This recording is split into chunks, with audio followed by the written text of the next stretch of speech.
Bonjour les stratoniens, j'espère que vous allez bien, j'espère que vous avez bien commencé cette semaine. On est parti pour analyser un stablecoin ensemble. Non mais je rigole, mais il y a quand même des choses assez intéressantes à dire sur ce Bitcoin qui continue à latéraliser après ce week-end de stablecoin. Enfin bref, on va parler l'Ethereum aussi, l'indice du dollar, comme d'habitude dans le SP500. On va aller voir Crédit Suisse qui perd encore 4% aujourd'hui. Ça commence vraiment à faire très très mal. On ira voir d'autres choses par rapport à Crédit Suisse. On ira faire un tour sur le copy trading et puis on ira voir Open Interest, liquidation comme d'habitude. Enfin bref, j'espère que cette vidéo vous plaira et puis on est tout de suite parti. Crypto, million. Crypto, million. Commençons directement par Twitter. Donc ici on a quelqu'un d'autre qui nous dit que Crédit Suisse c'est pas la seule grosse banque qui est à côté, qui peut clairement faire faillite. Donc vraiment on en a d'autres qui sont à 40, 37, 34, 38. Bref, c'est assez puissant et il a dit que voilà, dès qu'on passe vers les 40, il y a un risque que d'autres tombent et en fait ça fera effet domino. Et vous savez ce qui se passe quand on fait effet domino, ça vous rappelle à mon avis une autre période, mais bref, ça peut entraîner en fait les autres qui peuvent en tout cas s'effondrer avec. Donc voilà, c'est vraiment l'autre question un peu compliquée à notifier, mais voilà, si on repasse un petit peu juste sur Crédit Suisse, ici on peut voir que aujourd'hui c'est encore drop de 4%, hein. Vraiment on a eu l'ouverture aujourd'hui, je sais pas si vous vous rendez compte. Allez hop, encore un petit 4%, on est jusqu'à presque moins 6.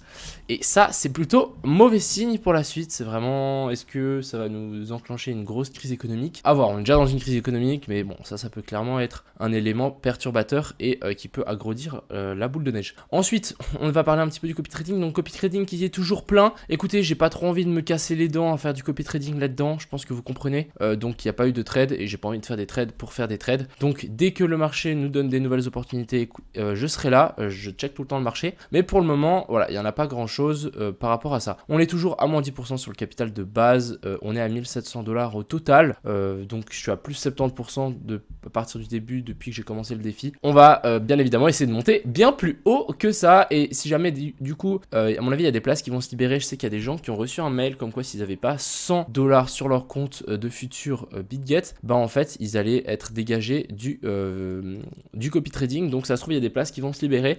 Si vous voulez une place, n'hésitez pas déjà à vous inscrire via mon lien en dessous en description pour avoir un compte BitGet. Voilà pour les informations de ce copy trading. Ensuite, parlons directement de l'Open Interest et des funding. Donc ici, on peut voir qu'on a eu un Open Interest qui était dans le rouge ce week-end. C'est ce que je vous ai dit tout à l'heure. J'ai dit qu'on pouvait avoir un potentiel pump. Pourquoi pas venir chercher la zone ici de fair value gap en 1 heure vers la zone des 19 600. Mais voilà, on voit qu'ici, on a les funding qui sont en train de grimper. On a l'Open Interest qui est aussi en train de grimper. Donc, on a des longs grands leviers qui sont en train de rentrer sur le marché. Et ici, le spot. Donc ça, c'est vraiment le spot qui est pas en forme. Donc ça veut simplement dire que on a des gens qui achètent du Bitcoin avec des leviers et que le spot ne suit pas. Donc ça c'est souvent très mauvais signe pour la suite. Et ensuite ici sur les liquidations de Kingfisher, on a des tout petites liquidations ici vers la zone des 19 500, c'est vraiment 3 fois rien.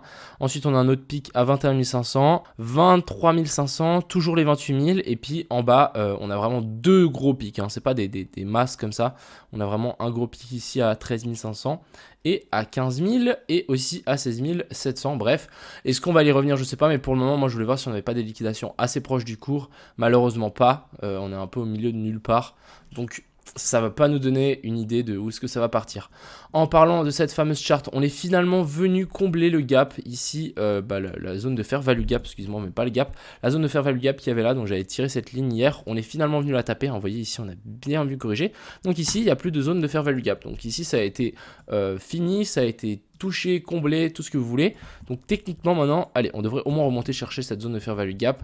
Si on est bullish, il nous faut une clôture au-dessus de ça pour continuer en fait la structure haussière, hein. Ici on a eu donc notre boss, ici on a eu un autre cos, et du coup à chaque fois on revient chercher les zones de fair value gap ou d'imbalance sur à chaque fois les plus bas. Donc techniquement on devrait remonter là, redescendre là et remonter.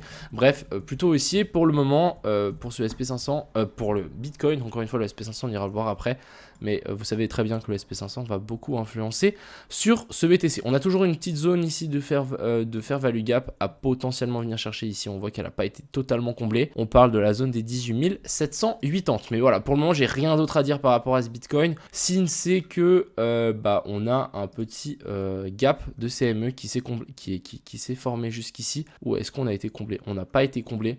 On a un tout petit gap, hein, vraiment. Allez, ici, c'est jusque vers la zone des 19 300. Petit gap à venir combler, mais sinon, il n'y a pas grand-chose à dire. Pour le moment, sur le BTC, il faudra attendre une réaction. Ici, on a du côté de l'Ethereum, à mon avis, ça n'a pas trop bougé. On est revenu tester à la trendline. Ok, mais ouais, ça n'a pas du tout bougé, en tout cas, encore une fois, pour l'Ethereum. On arrive sur le bas de ce range. Hein. Ici, on peut estimer que... Non, moi, j'aurais plutôt mis un truc comme ça. On est sur le bas du range, haut du range. Tant que ça tient, tant mieux. Mais voilà, pour le moment, rien d'autre à dire par rapport à ça. C'est bien triste. Du côté de l'indice du dollar, personnellement, je reste encore, pour le moment, haussier. J'attends encore une petite hausse ici. Une dernière hausse passée au-dessus de ces sommets-là. On a une petite inversion de structure, petit retest sur une zone de support, hein, la zone de support qui vient de cet ancien top ici. Je pense qu'on peut encore avoir un petit pump du côté de cet indice du dollar. En parlant du SP500, on est revenu chercher assez bas. Maintenant, on va voir, est-ce qu'on va réussir à réintégrer le range? Ça, c'est une grosse question, où on va simplement venir faire un petit retest de l'ancienne zone de support en tant que résistance, et ensuite, ça serait la cave. Donc vraiment affaire à suivre, mais je vais pas vous prendre plus de temps que ça. Le marché est pourri, du coup on n'a pas grand chose à dire. Mais voilà un petit peu ce que je voulais vous partager. Encore une fois, il faudra faire attention avec les news de cette semaine. Je sais qu'on a aussi des annonces qui devront arriver cette semaine. Bref, on n'a pas fini encore avec nos pump and dump et nos stabilisations de la mort. Mais voilà, on va faire avec, on va simplement patienter. Moi j'ai dit que j'allais acheter peut-être 2-3 NFT. Ce qui est sûr, c'est que je vais acheter un Clonix, ça c'est clair et net. Et puis ensuite, on verra. Enfin bref, je continue à accumuler sur mes alts préférés. Enfin, je vous souhaite une agréable soirée, profitez bien et à plus.